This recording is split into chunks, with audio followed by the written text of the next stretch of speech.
Happy Monday, welcome to my channel where I talk about anything that's on my mind. And today what's on my mind is Reddit.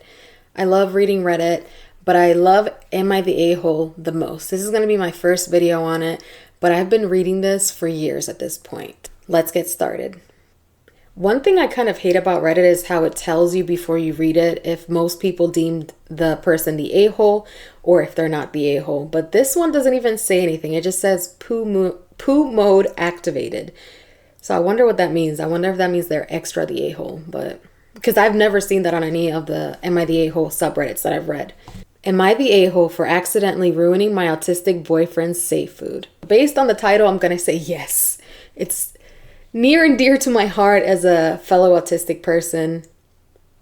I don't really struggle in that department when it comes to food. I pretty much like almost everything I try, and I'm willing to try everything once. It's never been a thing for me in my autism, but I know that's super important to someone that does have that. Literally, you can only eat the things that you can eat. And once you get tired of that thing, then you have to just go to another safe food. Like, you can't just bypass it. You can't eat whatever you want if you have sensitivity when it comes to food as an autistic person.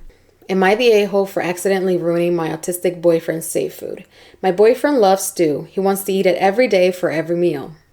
His favorite stew is beef tips and vegetables from a local place, but it's really expensive, like $47 for a big bowl. They don't do small orders or takeout. And he's grossed out by leftovers, so more than half of it gets wasted. We've had a couple of arguments about it. He says I don't understand his brain, and I say he doesn't understand our budget.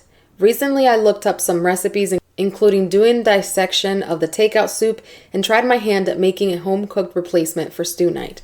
He loved it for a few days, and then one night he was hanging out with me in the kitchen and saw me put tomato paste into the pot. He was really upset and demanded that I make the soup without the paste. I told him it wouldn't taste the same, and he said it would be better because he hates tomatoes. They're not a safe food for him. So I made the soup with no tomato paste, and big surprise, something fell off about it to him.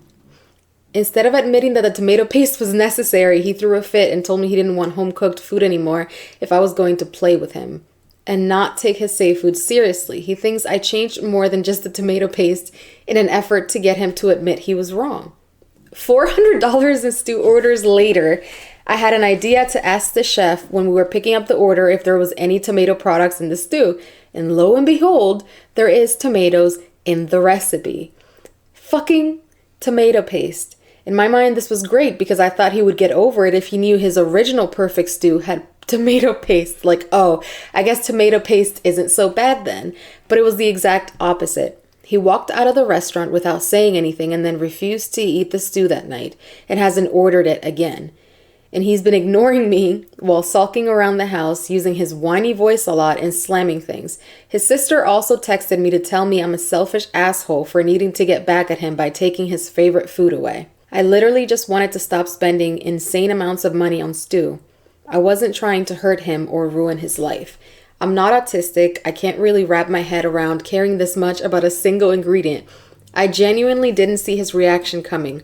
We've been together for 4 years, and he's only had 3 other fits like this. The other ones were pretty reasonable. Those were also a little less intense and didn't include input from his family. This is the first time anyone in his family has ever spoken to me like this. So I've been back and forth between y'all are overreacting and what have I done?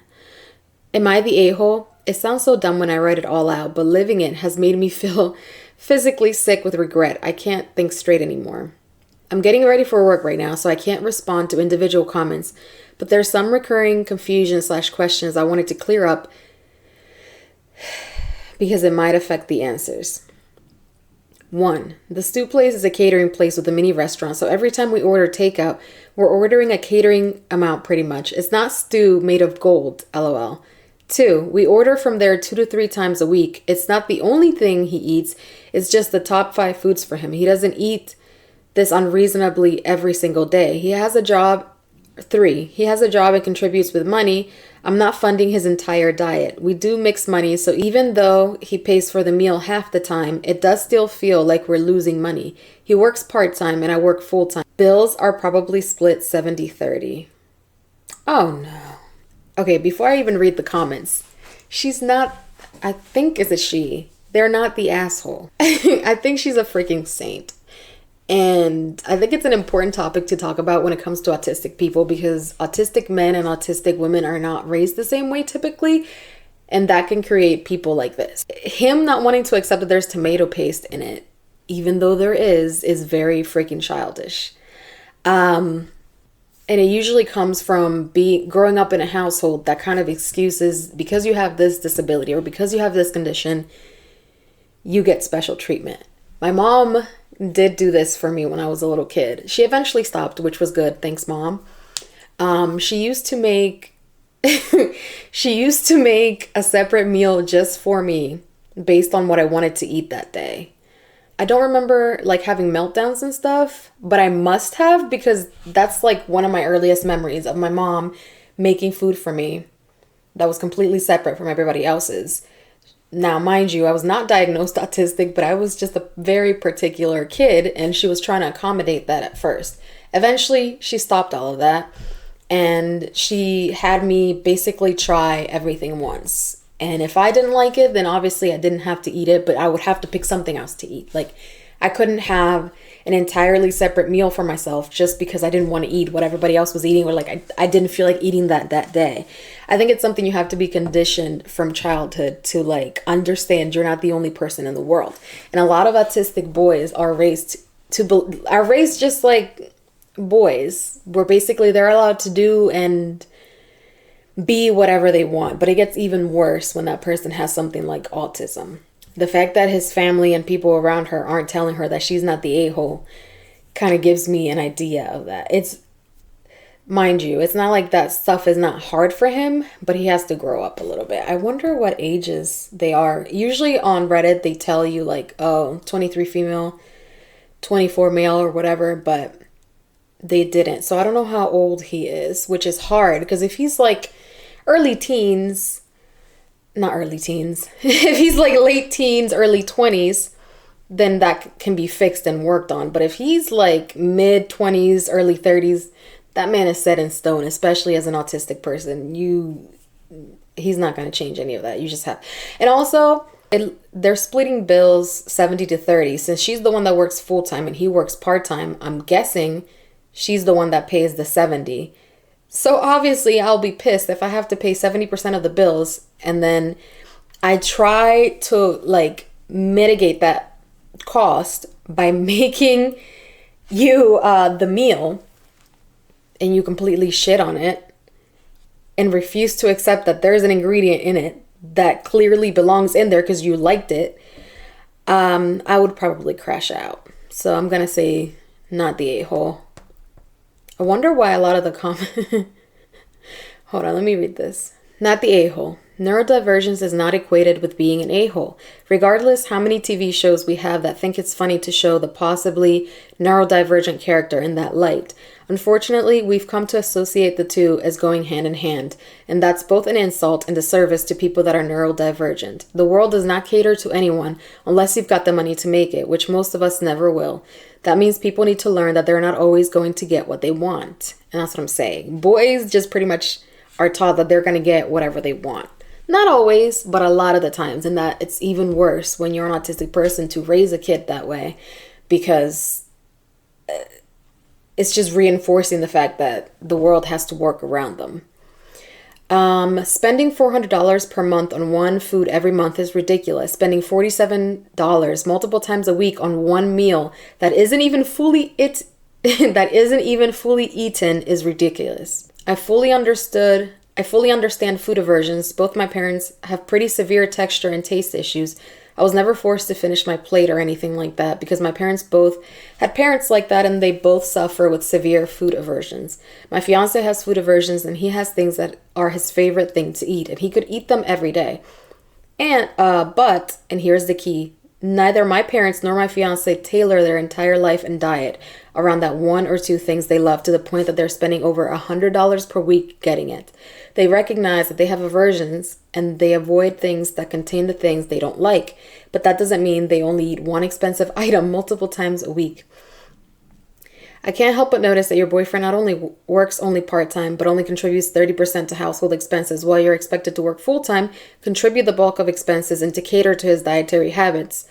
Or you get accused of being ableist. How is that okay? Why is it expected by him and his family that he gets to take full advantage of you financially, and when you, his partner, not his parent, say something, you're ableist? Why are you expected to act both as his girlfriend and his mother? What concessions are made for you and your needs?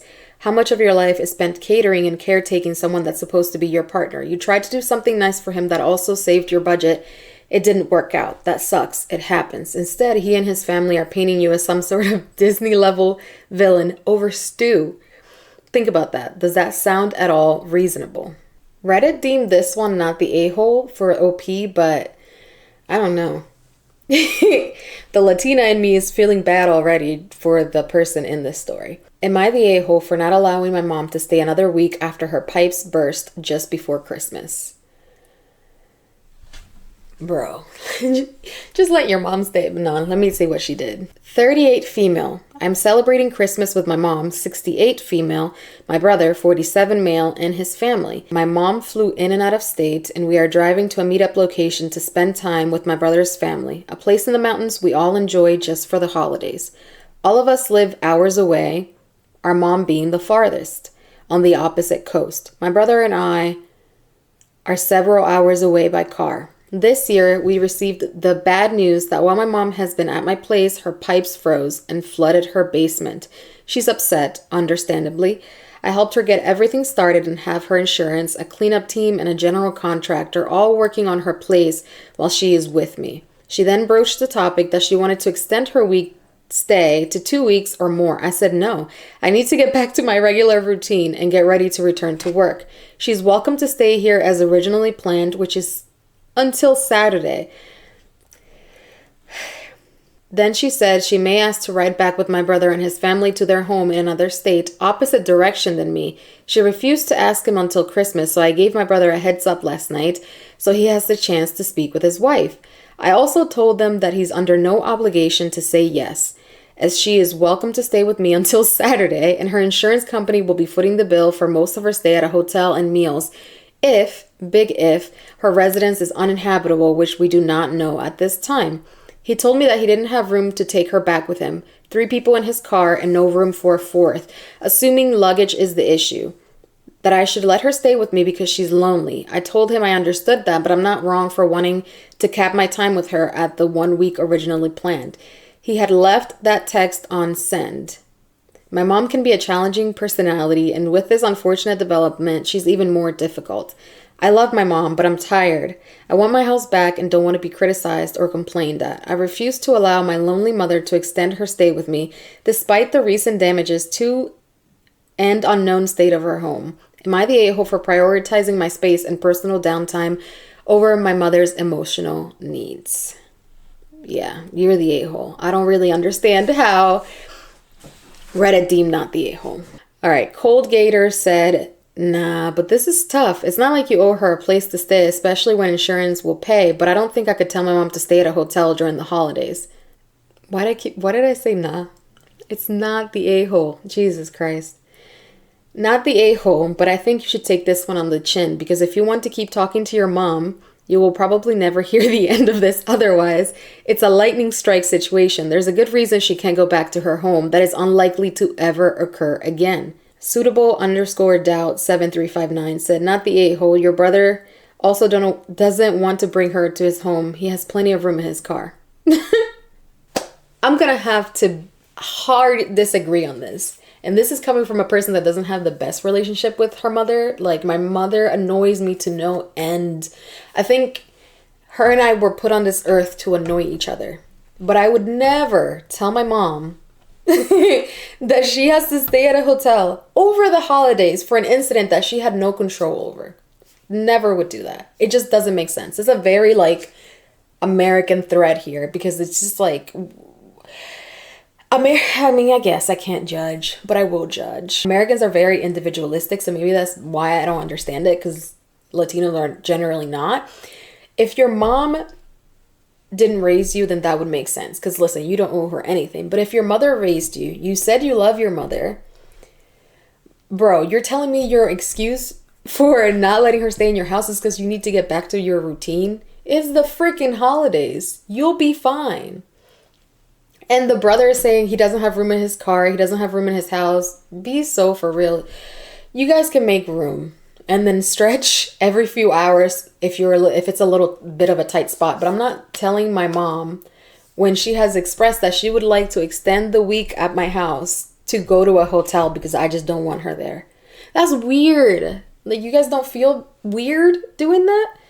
I don't know. Let me know in the comments, but I don't agree with this one at all. I'm so surprised. Usually I agree with pretty much every am I the a-hole when they say not the a-hole, but this is just crazy to me.